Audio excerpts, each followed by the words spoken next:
Stop right there. Before you start spiraling about paper 3, I really need you to hear this. Look, paper 3 gets a completely terrible reputation, right? But here's the honest truth. It's actually the most learnable paper in your entire GCSE.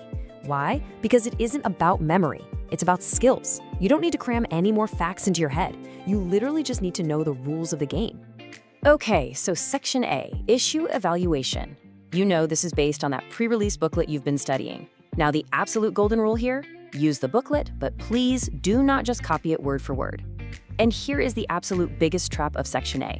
That pre-release booklet, it's not some isolated brand new topic. It's a synoptic test, which is really just fancy examiner speak for connecting the dots.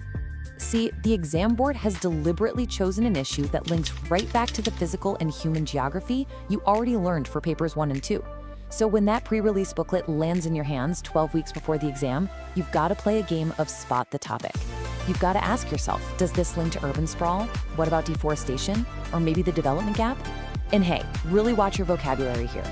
If they ask about resource shortages, never ever confuse a physical deficit with human insecurity. Examiners spot that mistake instantly. Why? Because they fully expect you to explicitly connect those dots right there on the page. Now, when you finally reach that big 9-mark decision-making question, that's your moment to drop all that paper 1 and 2 vocabulary straight into your answer. But here's the insider secret for you. Don't wait until the conclusion to evaluate. If you want to hit level 3, you've got to build a running argument throughout your entire response. You need to be constantly weighing up the social, economic, and environmental impacts in literally every single paragraph.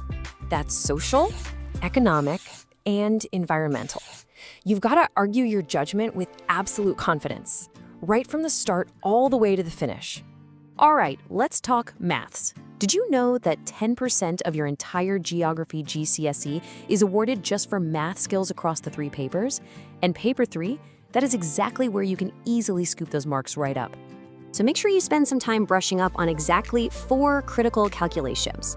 We're talking percentage change, central tendency averages, like the mean and median, map scales, and rounding your answers exactly to the decimal places they ask for. Those are the specific numerical skills where examiners say students just constantly throw away easy marks. Don't be one of them. Moving on to Section B, Fieldwork. You need to know right now that this section is basically split into 2 distinct traps, unseen fieldwork and familiar fieldwork. Let's start with unseen fieldwork, where they just give you the data. First things first, ban the word weird from your vocabulary right now. Seriously, get rid of it. If a piece of data doesn't fit the trend, it's not weird. It is an anomaly or an outlier. Use those words instead. And when they ask you to compare that data, please do not just list raw numbers. You need to talk about proportion and actually use ratios. Also, if you have to describe a pattern, keep your eyes peeled for classic trends, like distance decay. Here's another tip. If they ask you how to improve a data collection method, whatever you do, don't just write "ask more people." That gets you absolutely nothing. Instead, tell the examiner you would use a formal sampling frame. Mention things like random, systematic, or stratified sampling. Explain that this removes personal subjectivity and ensures you get a truly objective data set. Okay, what about familiar fieldwork? This is where you'll be asked about your own school trips. Listen to me, you cannot fake this part. Before you even walk into that exam hall, you absolutely must memorize the exact title, the primary data collection method, and one major conclusion for both your physical and your human fieldwork.